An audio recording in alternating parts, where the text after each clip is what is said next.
Oh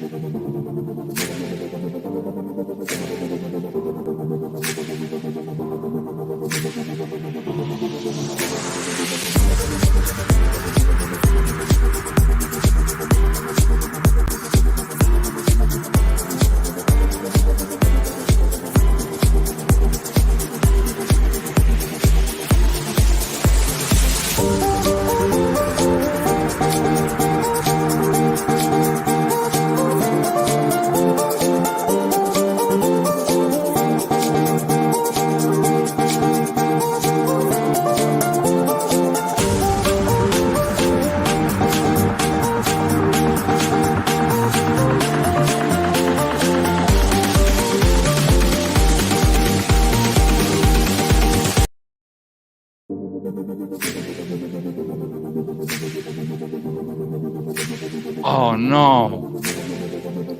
That just gave me the chills. We'll call you DJ Damas. Like Nostradamus, but DJ Damas.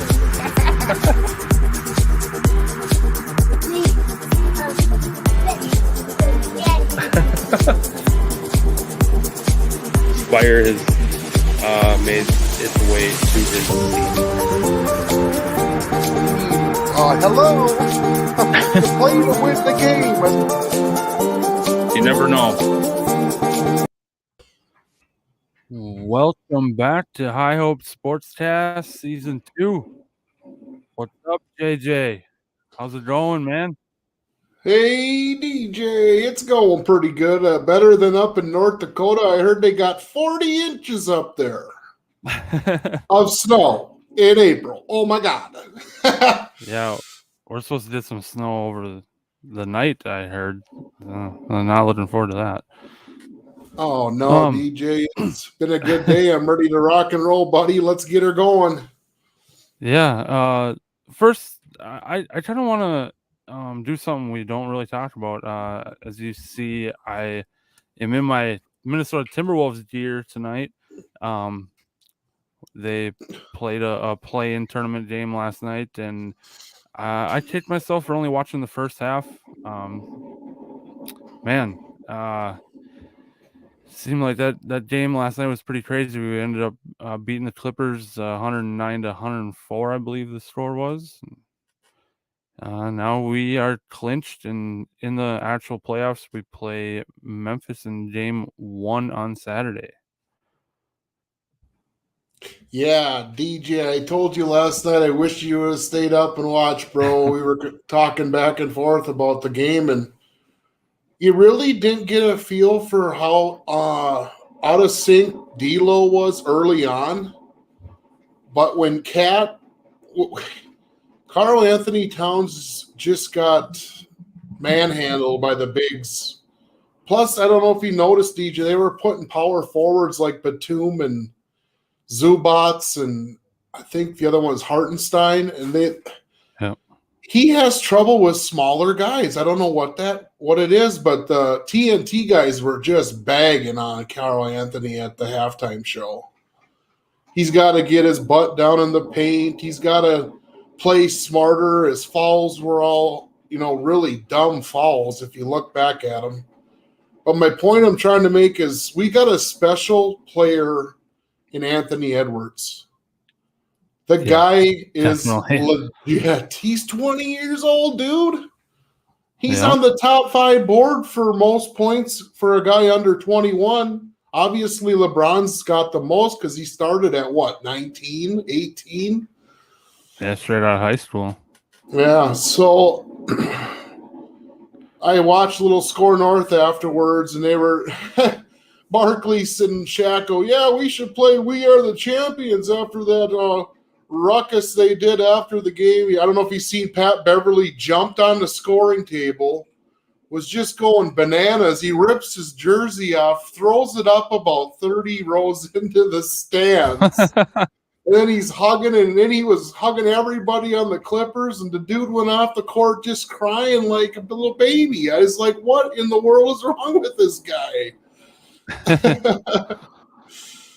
But all in all, 29 from D'Lo, and I think it was 27 or 28 from Anthony Edwards. It's just I was hooting and hollering and really excited for this weekend. Yeah, it's gonna be a tough battle though. John Morant is no joke. Yeah, DJ, I heard a stat.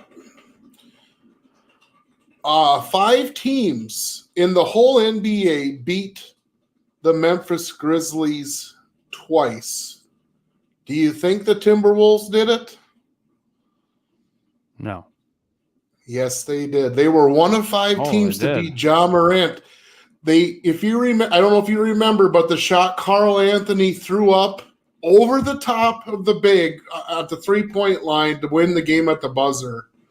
That was one of their wins, and the other one came at Target Center. So I don't think these guys like each other. I think it's going to be really physical with Vanderbilt, Towns, the big. I think Steven Adams, isn't he from Australia? It's something like that. I think he's got like 13 siblings or something like that. I've heard. Oh, I've never heard that stat. That's interesting. Yeah, The highlight. Go ahead. Oh, I was gonna say I play NBA 2K on Xbox, and sometimes like they have like the pre-recorded, obviously, interviews like during your game on Xbox, and that's one of the things that Steven Adams mentions in his interview, kind of, that he comes from a big family. He's like one of 14 kids. And I'm like, holy moly, that's a lot of kids. That's a lot of cash. I'm just anxious to see John Morant, D'Lo, Beverly matchup, and this Desmond Bain has come out of nowhere this year at the shooting guard position, and if him and Anthony Edwards face off one-on-one on both ends of the court. And then you got Big Cat versus Steven Adams banging around with Triple J, Jaren Jackson Jr. We're in for some exciting basketball. I remember after the Wolves beat them twice, both Memphis fans and Minnesota fans were saying we'd love to see this in the playoffs. Well, bada bing, bada boom, we got the matchup. Yeah. Now it's time to cheer on our Timberwolves. Pretty exciting. Yeah, we'll see how they can do in game 1 on Saturday. So we'll be keeping an eye on that. Well, we'll probably be talking about the Timberwolves here and there a little bit off and on the show until they either get taken out or just as far as they can go in the playoffs. So we'll be following them here in the playoffs. So now to the actual first thing of the show here is kind of one of the biggest things in the show, and I definitely wanted to start off with it. Some of you, most of the sports world knows, we lost a football player sadly Saturday morning. Steelers quarterback Dwayne Haskins died Saturday morning after being hit by a dump truck in South Florida. He was 24 years old. Here's the graphic I made. Oh, dude, that is awesome. Oh, that makes me sad. Mm-hmm. He was born May 3rd, 1997, and he died April 9th, 2022. Just a couple weeks before his 25th birthday, man. It was just so sad. Our thoughts and our prayers are with the Haskins family and his loved ones, and the whole sports world mourned his loss, and it's just devastating. There's a lot of tweets and stuff I've seen from different players, and but I could sit here for hours and read different tweets from different players, but there's one that stood out to me and kind of hit me the hardest, and that's from Terry McLaurin. He was Dwayne Haskins' teammate in Ohio State and with the Washington football team. And I'll read that tweet here. He said, "Devastated is the only word I can come up with right now. Dwayne always had a smile on his face and had a personality that was one of one. We talked the night before, the night we both were drafted, about how hopeful we were for our futures and how excited we were to be able to play and compete together again. I thank God for the memories we shared and the conversations we had. I'll miss those so much. He was a man trying to become the best version of himself, just like we all are. He was excited to continue to compete for his dream, and I know as well as those closest to him that his best years on and off the field were ahead of him. He was more than a phenomenal football player. He could spin it like I have never seen to this day. He was a guy who wanted to see the ones around him win and have success. He was a man of God and spoke of his faith quite often. A beloved son, brother, husband, friend, and teammate. I'm heartbroken and pray he knew how much he was loved, how much I loved him. I would have given anything to see him win. His legacy on this earth will forever be felt because of the way he lived life and the way he impacted everyone he came in contact with. Until we meet again, brother, save a spot for me in that big end zone in the sky where we will celebrate again one day. That after reading that tweet, dude, I don't know. It hit me. I mean, I've told JJ this and another one of my buddies that I talked football with. Saturday morning, I was just I was standing there and my phone went off and it was ESPN and I was literally in the middle of a conversation, in the middle of a sentence, talking to my wife, and I literally paused when I read that Dwayne Haskins had died, and I literally was like, "What?" My heart just completely dropped to the ground, dude. I don't I still to this day I don't get it. Like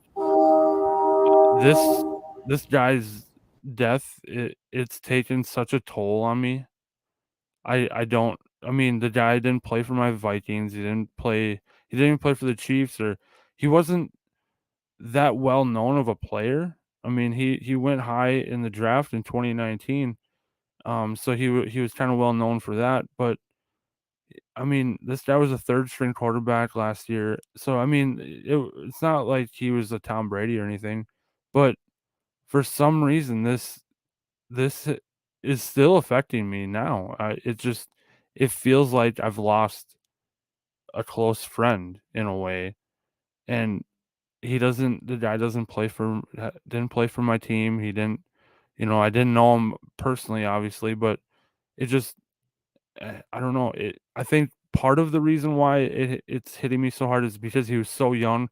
He had his whole career ahead of him. He was only in the league for 3 years, and it just I don't know, man. It's still affecting me, it's just really sad, and I can't stop thinking about it, and just so I'm devastated myself, and I just I don't even know. I don't know how to put it into words, man. DJ, that tweet was remarkable. I mean, I know Scary Terry and Dwayne were really close at Ohio State, the Buckeyes. But I want to point out one thing, DJ. I don't know if you did it on purpose, but if you look above Haskins with the 7 in the middle, there's a halo. Yep. That's over why I his put head. I put that picture as the main background because of that halo. Man, that is awesome. You did a great job on that. It's losing somebody. I mean, the way it happened unexpectedly like that is probably every time it's hard when you lose somebody, but when you lose them like this at that age, it's really devastating. And I'm sure Pittsburgh and it's just hard to put into words. And I feel for his girlfriend or wife or whatever was going on, and I hope his parents and family are getting support. And and he rests in peace. Yeah, it's like I said, it's still taking a toll on me. It will. I don't even know how long. It really feels like I've lost, a close friend. That's just the only way I know how to describe it. The last time I felt this way over a sports player dying was Kobe Bryant. Oh, And yeah. he was a major sports icon, and obviously Dwayne wasn't that guy. He wasn't, well known. I mean, a lot of people do know him, but he wasn't a Kobe Bryant.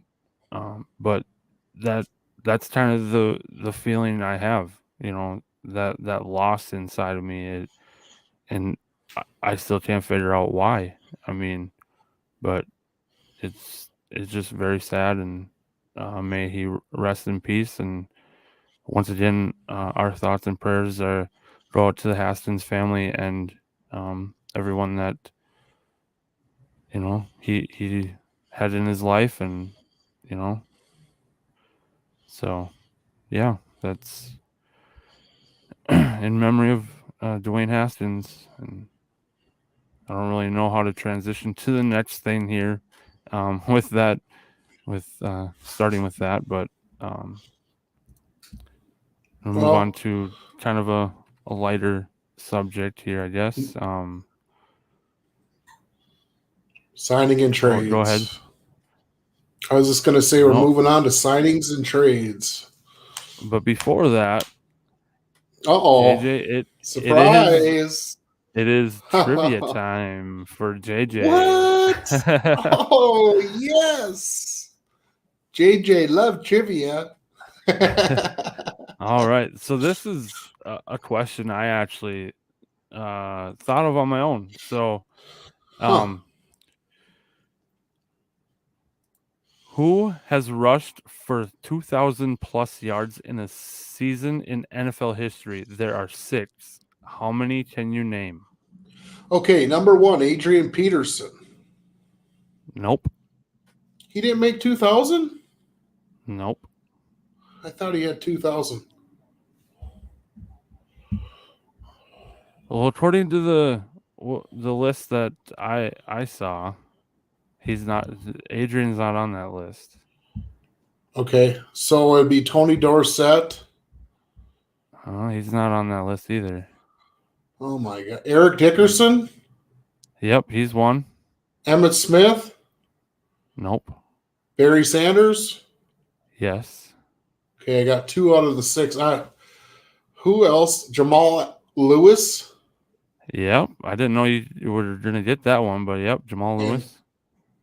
Chris 2K Johnson? Yep. So we're at 4. 2 more, buddy. Yeah, you got 2 more so far. Oh wow. Somebody recently did it too, and I'm trying to think. These 2 are not recent ones. Okay. I want to say the running back Terrell Davis. Yep. Yeah, And one there's more. one. Are you telling me Herschel Walker did it? Nope. Give me the last one, DJ. I don't think I'll get the last Do you want a hint? Yeah, give me one hint. He's also known for legal stuff. Alvin Kamara? No, that's recent, dude. Oh. Legal stuff for the running back. Let me think 1 second. I could give you another hint, but why? How about year? Just give me a year roughly. That would definitely help. I don't even know, dude. This is tough trivia, DJ. Come on, man. Come on, man. I guess for a hint, I'll give you one word, and it doesn't have to do with the team. Okay. Bronco. But it doesn't have to do with Denver Broncos. I'll just give you one word, Bronco. Oh, I know who it is now. The Juice. O.J. Yep. Simpson. Yep. I was gonna say white Bronco, and you were gonna get it that way. Yeah. My Bronco, next but it hint- doesn't have to do with the team. That was a good one, DJ. My other hint would have been his first name is also a beverage. There you go. Hey, you want to say hello to the 3 people watching the live stream on Twitter or Periscope? Thanks for Yeah, so sharing. there's the answers right there. Jamal Lewis, Chris Johnson, Barry Sanders, Terrell Davis, O.J. Simpson, and Eric Dickerson. Well, I think Adrian did get 2,000 because that was the year he got the MVP, and he fell short of Eric and Dickerson's all-time rushing record, which I don't think has been broken, and that was back when Dickerson played for the Rams. So I love this trivia, DJ. Let's keep the segment alive next Wednesday. Come up with something real cool. You might have more later on. Hey, now we're talking. You's a nice guy. All right, now we'll go in signings and trades. Okay. So ticker here. Brandon Cooks, wide receiver for the Texans, it's a 2-year extension and will make close to $20 million per year for 2023 and 2024. And then last week we couldn't find Marlon Mack's contract details. We did find it. It's 1 year, $2 million with $250,000 guaranteed. So we're kind of just updating you from last week. We didn't have that info. We do now. So there it is. Then we got Calais Campbell. He's re-signing with the Ravens on a 2-year contract for $12.5 million, and it can be worth up to $16.5 million. Dude, they're going to stack Calais Campbell right next to the juggernaut, Michael Pierce. If Pierce and Calais can just have a B-plus average year, look out for those Ravens. I think they're going to make some big moves in the draft this year. Coming up in 15 days, DJ. Yeah, I don't even know what number. I have the draft order on my phone here. Yeah, check it out. I thought, did they have 2 picks, DJ? No, it looks like they only have 1. They're at number 14. Oh. So 2 picks after us. Ooh. I seen a thing today about, speaking of the draft, that Jerry Jones claims that he's not going to hesitate to trade up. What on earth would Jerry Jones and the Dallas Cowboys trade up for? Sauce Gardner? Or maybe another receiver. They let Cooper go. I think they can still get a good receiver. What are they at, like 15 or 17? The DJ? Cowboys? Yeah. The Cowboys 24. Oh, they're way down there. So, yeah, I guess you'd be right there, DJ. I think the fast receivers that were at the combine, they're going to go off in the top 15, the 6 to 8 of them. And they got the kid from Ohio State, Garrett Wilson, who's been comped to Stephon Diggs of Buffalo and in Minnesota. And the thing of it is, DJ, they're thinking the Washington Commanders are going to be in on a receiver. And I think it'd be a good fit for them. And then they got another Ohio State receiver named Chris Olave, and he just torched the Gophers this year and played really well for the Big Ten Conference with Ohio State. So that's 2 of the receivers that have been mentioned. And there's Treylon Burks too. Go ahead. We're right after the Commanders at 12. The Commanders are at 11, and there's talks that we take a receiver too. So, did you hear that from Good Morning Football or Paul Allen? Paul Allen. Yeah, that morning show. That's just talk. So I don't, Yeah. But The more receivers that go off before pick number 28, the better, because that's where the Packers are, is at pick 28. Yeah, I'm really in And favor. they're at 22. That's right. They have the 22nd overall pick as well. Speaking of those draft picks, DJ, they got 2 in the first, 2 in the second. Did the Raiders win that trade, or did the Packers win that trade?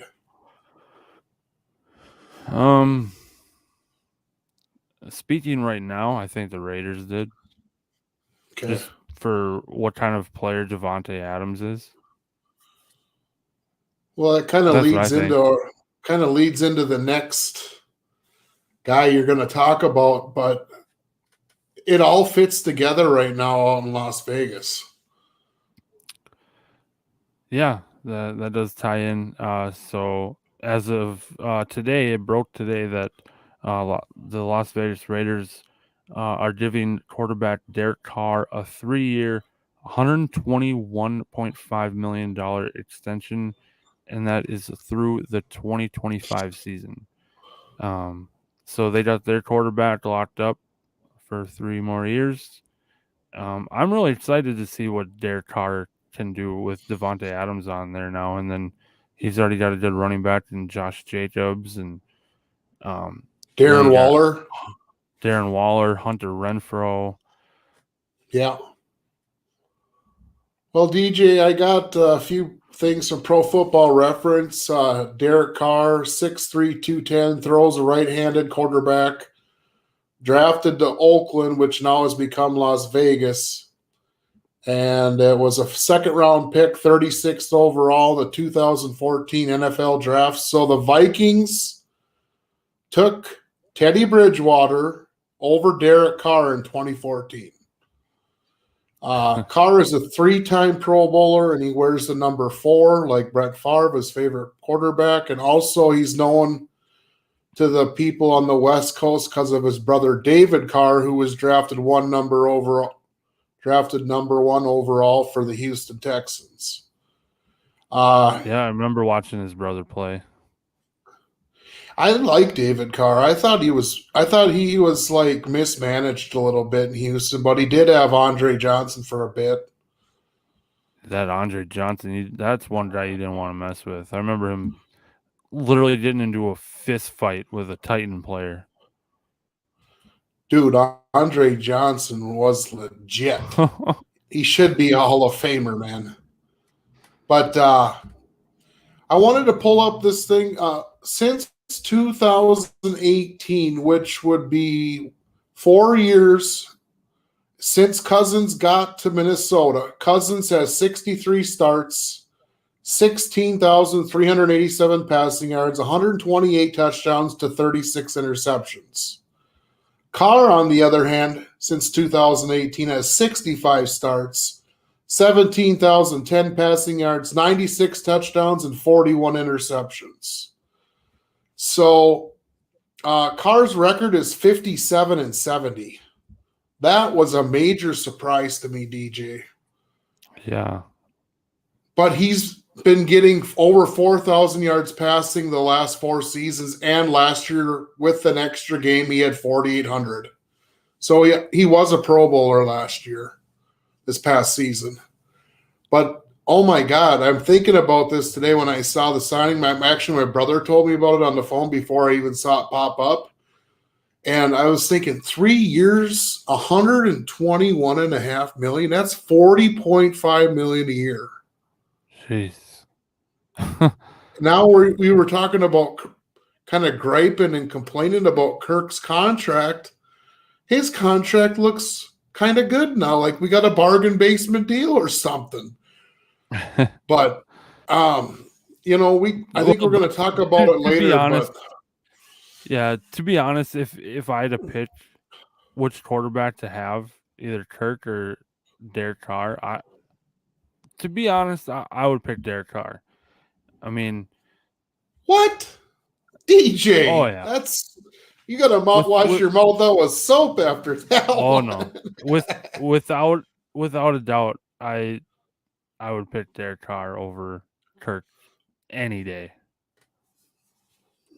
Yeah, The they did kind of. records. I mean, the records are, I think Kirk is 59, 59-2, and Yep. then you just said Derek Carr's is under 500, but I don't know. I don't know how to say it, but I think Derek is better. I don't know. I can't think of how to explain it, but I would go with Derek Carr personally over Kirk. Well, can you tell me why, DJ? Just because you don't like Kirk Cousins, or you like Well, Derek no, Carr? I don't dislike Kirk Cousins. I just don't think he's the answer. Yeah.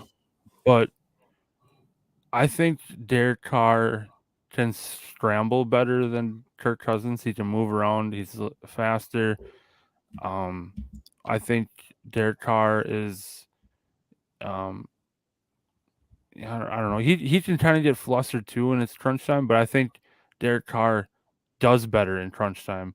I've seen a lot more games where it's down to the wire for Derek Carr, and he comes through more than I have Kirk Cousins. Well, dude, that was going to be my next point, that Derek Carr since 2014 has 24 comeback wins and 30 game-winning drives. Yep. That's you're hitting it on the head, and I don't think you looked up these stats, did you, DJ? No, I didn't. Jeez, man, that's pretty cool. I'm just kind of replaying pieces of games in my head, to be honest. Yeah, I mean, it just, the only thing I would say, Kirk has not performed well in his playoff games, which I believe is only 2. We beat the Saints in overtime, and then we got our butts kicked by San Francisco's defense in 2019. Yep. And it looks like Carr's only got 1 playoff or 2 playoff games. So actually, Kirk has 4 playoff games. Derek Carr has 1 from 20 to 21. Oh, really? Yeah. And that's when they got beat by the Bengals. Yep. Yep. Huh. So I don't know. I can't agree with you on the Kirk Cousins things. I really, for some reason, I have faith in the dude, even though everything is against Kirk being the answer. I'm willing to give him 2 more years under KOC and Kwesi to show what he can do. Now, if you remember, DJ, Kirk had DeFilippo, the offensive coordinator, with Thielen and Diggs, and it just seemed like it was too much for Kirk to go to a pass-first offense. Do you think Kirk has evolved since then, which would have been 2017 or 2018, to become this pass-first quarterback? I don't know. A little bit, I guess. It's hard for me to say one way or another, just because I didn't watch him very closely when he was with Washington, but that's hard. But I will say he has evolved a little bit, at least. He's matured a little bit. But like you said, going back to you giving him 2 more years under KOC and Kwesi, I mean, I've kind of come to that point as well, as just kind of accepting it, and okay, yeah, Kirk is our guy. Let's go do this. But if nothing's changed in those 2 years, and they're still gonna want to keep Kirk Cousins, I'm gonna be calling for KOC and Kwesi's head, because that. Yeah, I'll give you that, DJ. Because if they want to keep him after just mediocre seasons again the next 2 years, that's enough time to, learn a new system and, kind of just make the changes and, take that next step, so to say. So if it hasn't changed by those 2 years, it's definitely time to move on at that point. So I guess we'll see how he does in KOC's offense. I'm really hoping that it changes and it's a lot better than the past few years that Kirk has been with us. So.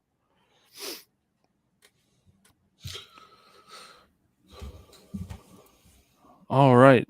The next thing we have is kind of a question. It's kind of multiple choice. There's 4 receivers here. One has to go. Who are you picking to go, JJ? Boy, that looks like a tough decision, DJ. We got, for people that can't see it, if you're just listening to the audio only, the choices are Davante Adams with the Raiders, Cooper Kupp with the Rams, Justin Jefferson with the Vikings, and Tyreek Hill now with the Dolphins. You know who I'm going? Guess who I'm going to pick, DJ? Well, I know who you're not going to pick, and that's Jefferson. Yeah. Just take 1 second and look at the 4 and just think to yourself, out of these 4, who would JJ think doesn't want to come back? Gotta go. I think we're gonna. I have a feeling that we're gonna pick the same guy here. All right, I'll say mine first. Okay. The guy that's tormented us in Minnesota. He's got to go. Davante Adams has got to go. I love Cooper Kupp. I love Jet, and I'm anxious to see what Tyreek can do in Miami. But Davante, you can stay out west with the AFC West. Good luck, buddy. You're not going to really be on top of that division with Mahomes. Sorry. Right. I am, though, now that he's not a Packer anymore, I am kind of rooting for him to do good there, and I do like Derek Carr, so I do want him. I do want to see him do good there with the Raiders, but out of these 4, yep, I'm picking Adams to go. I definitely ain't gonna give up my my fantasy football champion in Cooper Kupp. I also had Tyreek Hill on my fantasy team, and I ain't giving up my homeboy Justin Jefferson from the Vikings. No. I'm worried about the whole Jet situation in a couple years, DJ. I really foresee, and this is maybe JJ Damas coming out saying this, but I think we're going to lose him in 2 years to free agency. He'll be the replacement for Cooper Kupp 2 or 3 years down the road, either to the Chargers or to the Rams. I just don't think Kwesi's a different GM as what I've seen so far. He's taken low price, high reward guys. If that makes sense to you. Yeah, but I kind of see the opposite way. I kind of see I've kind of come to the conclusion that in the long run, we're not going to be able to keep Adam and Justin Jefferson both for very much longer. And I kind of see them getting rid of Adam before they get rid of Jefferson. That would make more sense. But I think, DJ, have you evaluated the wide receiver room with the Vikings and what they got going on? Not really. I mean, I know that there's Thielen, Jefferson, KJ Osborne, Smith Marset. God, I'm missing some more. I can't think off the top of my head, but well, just what you just named, DJ, would be a solid 4. The other one is the small, shifty black guy. What's his name? I'll have to look it up for next episode because it starts with an O, I believe. Oh, BC Johnson. Yeah, Olabisi Johnson. And that's our Yeah. 5 receivers. There might be one more, that white guy that his dad played in the NFL. Is it Chisena? Yeah, Dan Chisena is another one. And then the guy that played for Buffalo Bills, his son was on our team. Real short white dude with good hands. Oh, is it Ricky Prohl's son? That's one of them. So you got Johnson. I like ISM. I think we got a steal on him if he could put on a little bit more weight. But DJ, KJ, Thielen, and Jet with a running game, and Irv Smith now, and then kind of what I said to you with that, what I saw on Twitter about that tweet about Conklin, which I haven't confirmed, but if they for some reason get Conklin back with Irv Smith, holy cow, that would be awesome.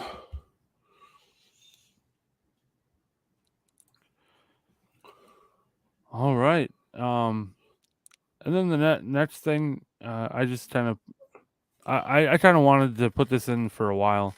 It's kind of a question we'll both answer. What is your most memorable sports moment ever so far? And we might have the same pick here, but I'll let JJ go first here. You sure you want me to go first? Okay, DJ. I might think you got the same one. It's the Vikings Saints game, if that's the one you're thinking. Yep. And I know it ain't that. I know it ain't the 09 game.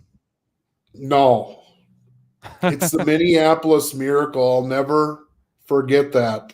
I know where I was standing. I know who I was with.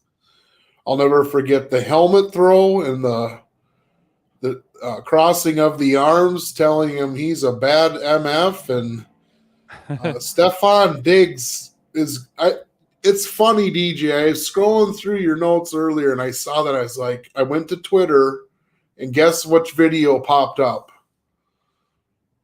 The Stephon Diggs video from Case Keenum to Diggs for the touchdown, the miracle throw.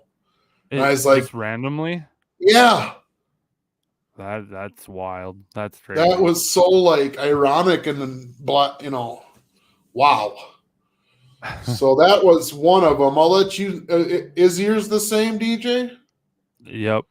I like you said. I remember exactly where I was sitting. I know exactly who I was with. I was in my bedroom at the time. I lived with my sister, my wife, my girlfriend at the time, but is my wife now. She was sitting on the bed behind me, and that happened. I was wearing my white Stephon Diggs jersey.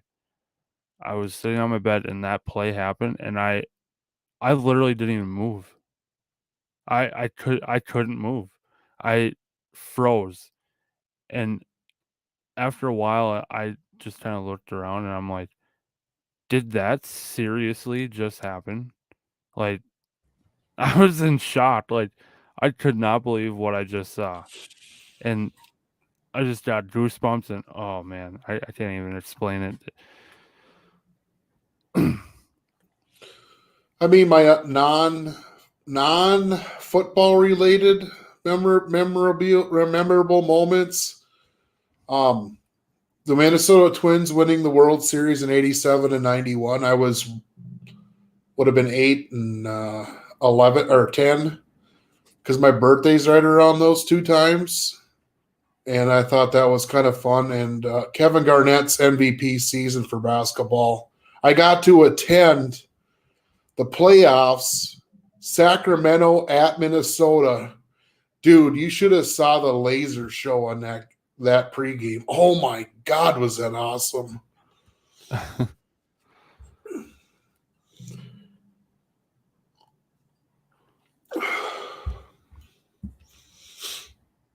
I'm trying to think of a non-football moment that's most memorable to me.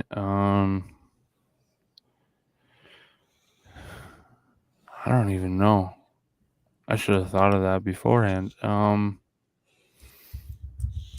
Probably this. I've been to 2 Timberwolves games. I probably want to say the second time I went to the Timberwolves game, I was closer to the court. I was probably, let's see, we're probably maybe 10 rows from the court and kind of in the corner. We were playing. Yeah. The Wolves were playing the Brooklyn Nets at the time, and that was awesome. I got to. I mean, we weren't like right up in there, but we were pretty close. And I have some pictures from that, and I got a picture of Towns dunking the ball on our side of the court, and it was pretty sweet. DJ, was that the game that you went to and got the free schedule posters? Oh wait, I've been to 3 Timberwolves games then. Yeah. No, that was the last time. That was my 3rd time when I brought you a poster back. That was cool. Yeah. That's when we first met back in the day at marketing. Yep. I was going to mention that game one thing, we were DJ. up higher. That game was pretty sweet too. That was against the Golden State Warriors. They didn't have that's right. Steph, Curry didn't play. but they had D'Lo. That was before we had D'Lo. That year before. And Wiggins went off for like 40 points that night. They went into overtime. The Wolves won in overtime. It was just that was amazing as well. Huh. When I was younger, when we first got the franchise in Minnesota, my dad and mom took me and my 2 brothers. Believe this, DJ. We sat in the upper deck for a Timberwolves game at Hubert H. Humphrey Metrodome. And we played the Washington Bullets, and they had Manute Bol. Do you remember Manute Bol, DJ? No. He's 7'7" Nigerian. Dude, he looked like a toothpick from the upper deck in the Metrodome. Oh my God, I'll never forget. I mean, it's not really memorable, but it was an inaugural season, and they had to play the games in the Metrodome for the home games. And dude, I'm sure that's what it would feel like to go to like a Final Four in NCAA basketball if they have it in that big stadium. They used to do that, but now they're doing it in arenas. But anyways, Sam Mitchell played that game, and Pooh Richardson, and some of the classics that used to be on the team. I'm trying to think of the number 5 defensive specialist we had, but I can't think of his name right now. Have you ever been to any games out of state, DJ? No. I can't recall. I mean, obviously some things in Sioux Falls in North Dakota I've been to, but those were just like semi-pro and wooden bat league stuff, like Sioux Falls Canaries and the Fargo Moorhead. I can't remember their team mascot. It's similar to the Wilmer Stingers. Oh, like a semi-pro? Yeah.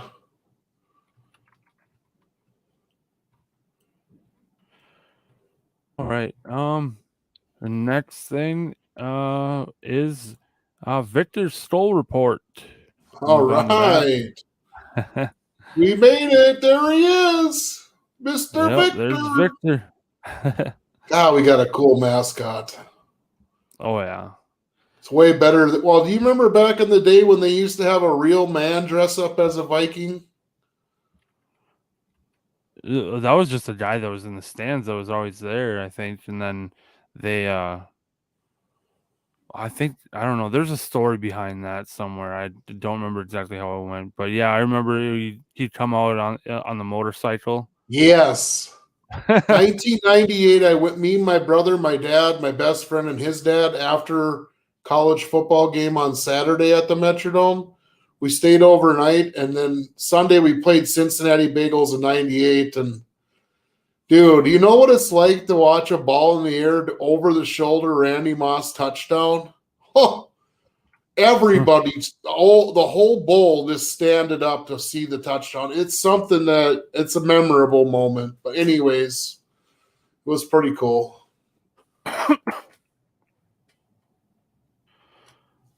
All right, so for the Vikings, there's a couple signings.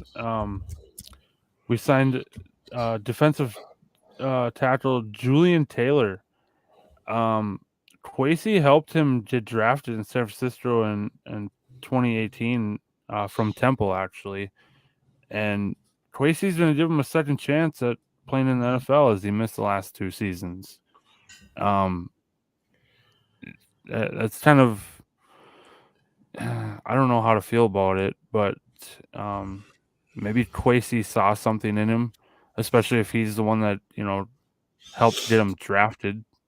And bring him here after being off for 2 seasons. I don't know how to feel about that, but I guess all we can do is kind of trust Kwesi and see how it goes. I think he's going to be a camp body, DJ, and he's relative to our new defensive scheme known as a 3-4, 3 down linemen and 4 outside backers and 2 outside backers on the line and 2 middle backers. I tried to search him out on Pro Football Reference, and he has not played in the NFL yet. He's just been on a practice squad or with this 49ers in 2018. So I don't know what the real story is behind him. We'll have to research that and get back to you guys. Yeah. And then just the other one is our kicker, Greg Joseph.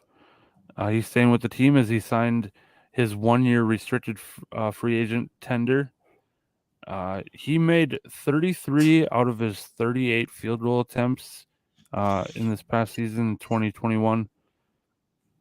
But man, were those some huge misses. We would have won a considerable amount more games if he would have made those field goals. We probably would have made the playoffs. Probably. We would have made the playoffs. Go ahead. We had 14 games that we lost. In the last minutes. I mean, it just. Oh man. But 33 out of 38, that's a pretty good stat for a year. But man, were those some big kicks that he missed. Well, I'm glad to have him back. I think you got to roll with somebody. You can't keep doing the merry-go-round like the Vikings always do. And then we hit one like Gary Anderson in 98 and bada bing, bada boom, wide left after a perfect season. And we missed the Super Bowl. That's another memorable moment, a bad memorable moment. Well, you'll always remember that, DJ. Yeah, I know exactly where I was there too. Now we're bringing up bad memories, but back to Greg Joseph. If he hits the Arizona kick, that one kick, DJ, gets us in the playoff. Mm-hmm. And we outplayed it. And the Cincinnati was the other kick. And they got to the Super Bowl. Right. How good? Maybe Kwesi's onto something about just doing a reload for 1 more year or 2 more years. I don't know. A lot of our guys in the secondary are getting aged, though, DJ. Pat Peterson, Harrison Smith are great players, but they're long in the tooth. Eric Hendricks is no young buck anymore either. And now there's a rumor that we might be signing Anthony Barr back. Oh, really? Did you hear anything about that? No. So do you think possibly they would move Za'Darius and Hunter to the down linemen and we'd actually play 4 true linebackers at the outside backer position? Boy, that would be awesome if they did that. Think how good our D-line would be. Holy cow.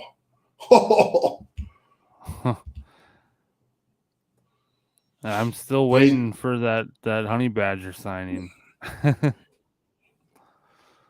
Well, that would complete our secondary. Honey Badger, Harrison Smith, and Pat Peterson with a fresh Derek Stingley Jr. Come on, Vikings. If he's there, you better take him. Yeah, like I think you sent me something a little bit ago before the show, and he said I think he said something about he's always wore purple and gold. He doesn't see that changing or something like that. He said. Well, the quote said, "Purple and gold are what I wore in college, and I don't see that changing." Is that foreshadowing for you, DJ? I Holy mean, cow. the Vikings are the only team in the NFL that are purple and gold. So Well, the kind of Ravens are like purple and black, so it wouldn't be the Ravens, would it? no. I mean, there's a little bit of gold to them, but I mean, Oh, not yeah. much. But other than these two teams, who else wears purple in the league? Trying to I think. don't think I don't think anyone does. anybody. I think No. us and the Ravens are the only purple teams. And he said purple. So that gets me high hopes. Oh, there you go. Hi. There we go again. I need $1 for that one, DJ. All right.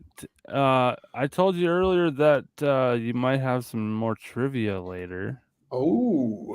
Well, here you go. Here's one more trivia question for you, JJ. And it's Vikings related, obviously. We're in Viktor's Skol report. What Viking player holds the team record for sacks in a single season? The rodeo man, Jared Allen. Oh, man. You do know. Do you know how many sacks? 21 and a half. When I looked it up, it said 22, but I think that your number sounds more accurate. I think it is 21 and a half. Well, just let Do you me quick remember look at. do you I know remember what he year it was? 2008. Nope. You're 3 years off. Which way? It was No, I don't know. 2011. 211. Let's see, sacks. No, you're right, DJ. He had 22, and he got second in the AP Defensive Player of the Year that year. He was a Pro Bowler, All Pro, first team. He had 22 sacks, 4 fumble recoveries, 4 first forced fumbles. Get this, DJ. He had 3 pass deflections and an interception. Wow. And he had a safety. By far his best. Can you guess how many sacks he had in his career, DJ? No, I have no idea. 136. Wow. And his most solo tackles in one season was 64 with Kansas City in 06. 64 tackles out of your end? That guy was a maniac. Oh, yeah. How many touchdowns did Jared Allen score? I'll take a shot in the dark to say 4. He had 4 safeties. Good job, DJ. You know, he only had 1 touchdown, but that was in 09. He was he was 5th that year in AP Defensive Player of the Year voting, All Pro, first team, and a Pro Bowler. He had 5 Pro Bowl seasons, 3 with the Vikings, and he wore the magic number 69. Wow, that's cool, DJ. You were right, 22. I thought maybe he needed 22 and a half to beat Strahan's record. Yeah, because I think Strahan still holds it. Well, I think there's kind of 3-way tie there. Or there might be more too, because Strahan was at 22. TJ Watt just had 22, and Jared Allen had 22. So I think Strahan actually has that record because he was the first one to get 22, but no one's gotten over that 22 mark yet. And I think, like we said before when we talked about TJ Watt a while back, I think if he would have stayed healthy this whole season, he would have surpassed that number. Well, another thing, DJ, is sacks did not become an official stat till 1982. Oh, So so someone could have done it before that, and we don't even know.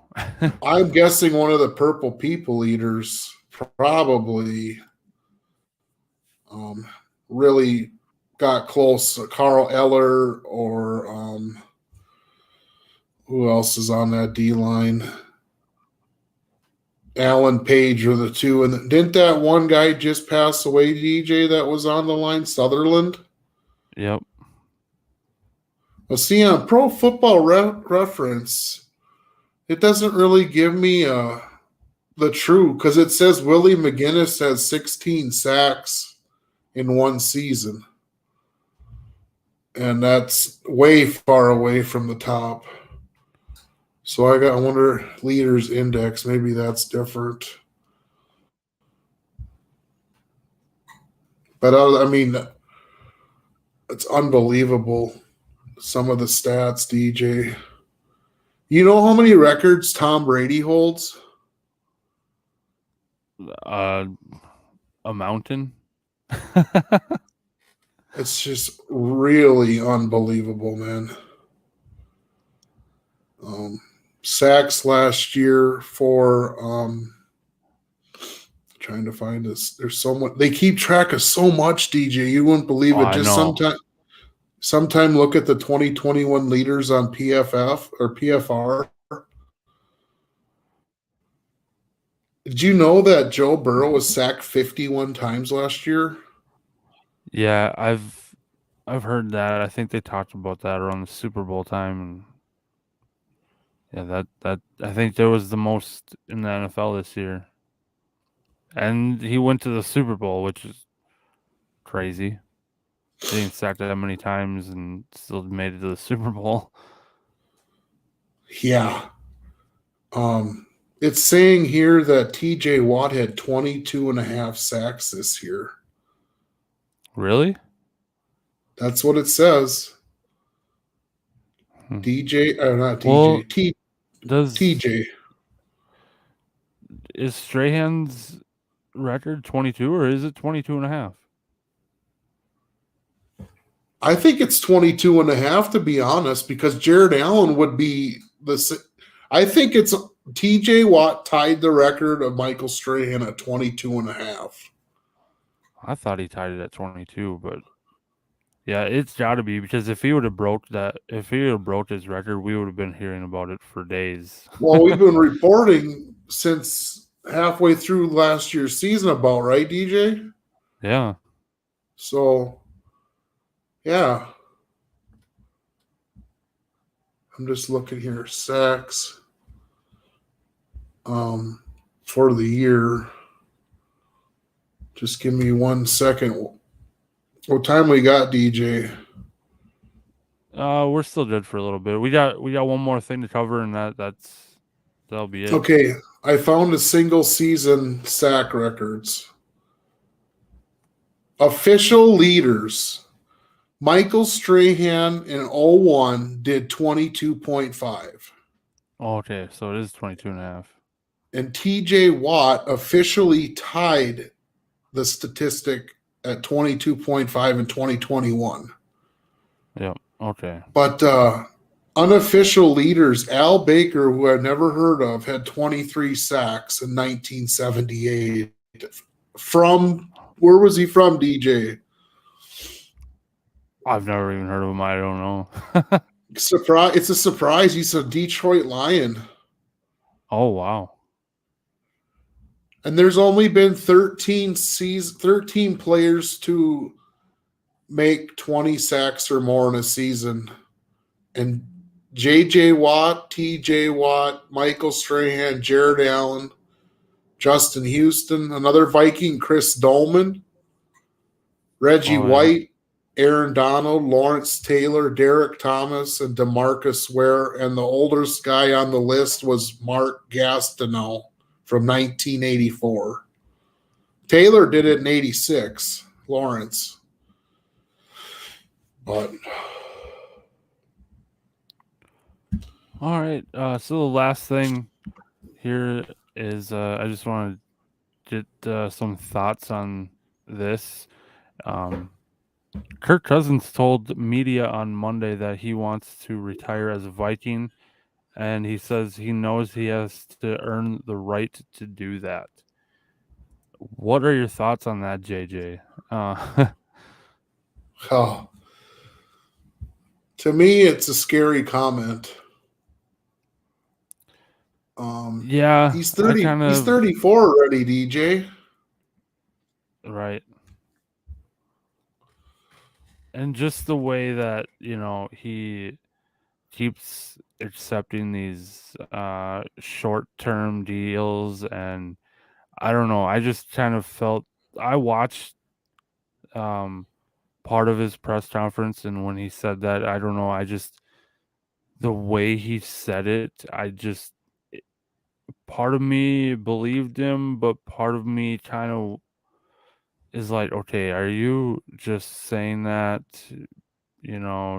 for show, for the team, or do you really feel that? Like, I was kind of on the fence on how to feel about that after hearing how he said it, Yeah.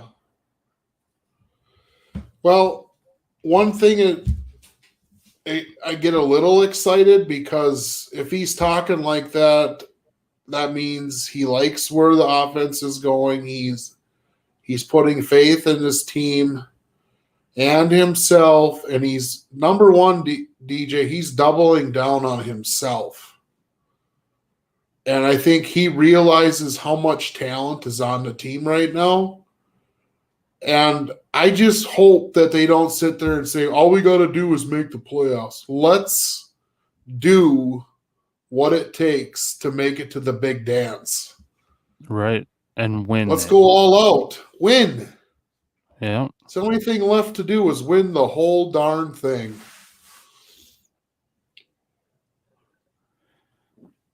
Yeah. I mean, a lot of players that it seems like their goal, from the beginning of the season is to win the division. But, the reason I don't know, one of the biggest reasons you play the game is to hold that Lombardi trophy in February. I mean, yeah, winning the division is nice and all, but you're playing for more than the division, man. The division is not the Super Bowl.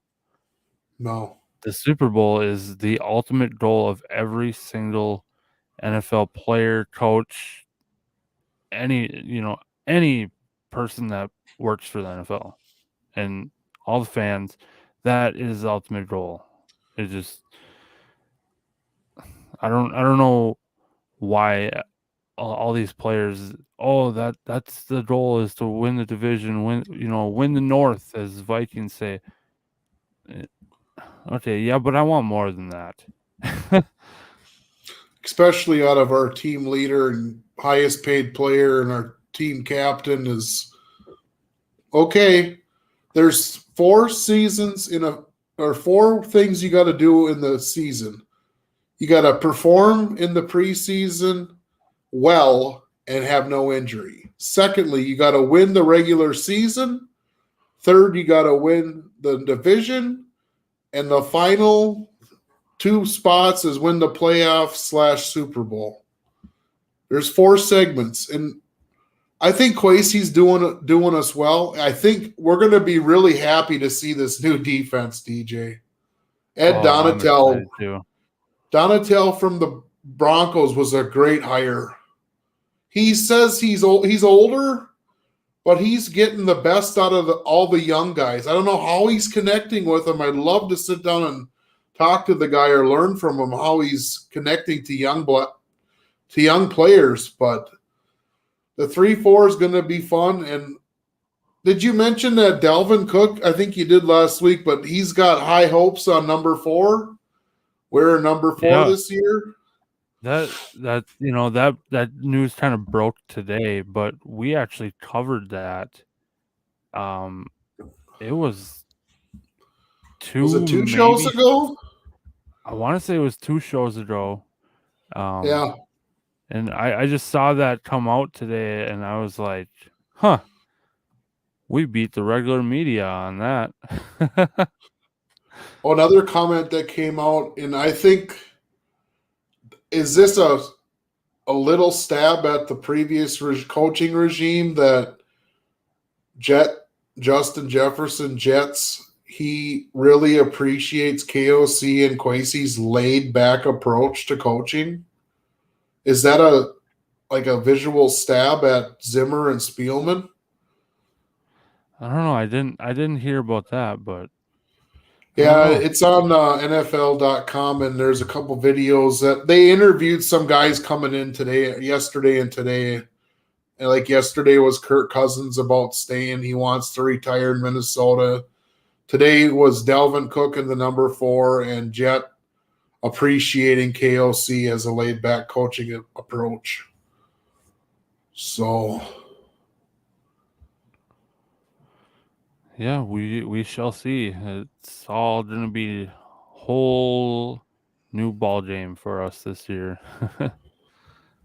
can't wait. How many days until the draft? 15. How many days until July? Ooh. May, June, July, DJ, 90 days, close to 13 episodes.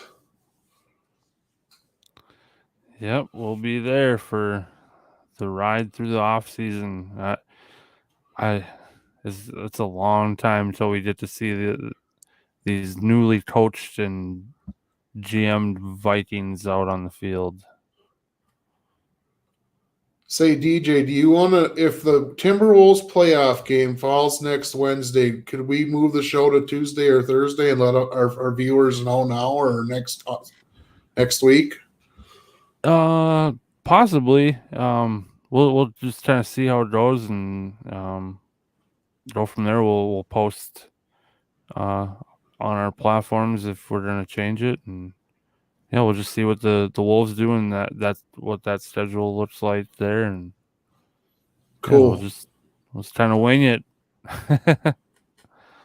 God, I love that hat, DJ. What's on the side? Are those stars? Yeah.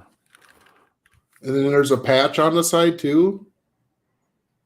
Oh, Yep. That is sweet. There's the logo. Huh. Yep. Then you got the matching shirt. Yep, the D-Lo shirt. Wow, that thing's really nice too. Repping our Minnesota teams: Wolves, Wild, Timberwolves, Twins. Twins got beat 7-0 today to LA Dodgers. Yeah, I heard Clayton Kershaw had a perfect game into the 8th inning, and they pulled him at 80 pitches. I don't know why they pulled him, but we only got one hit the whole game. Oh, it's not looking good, DJ.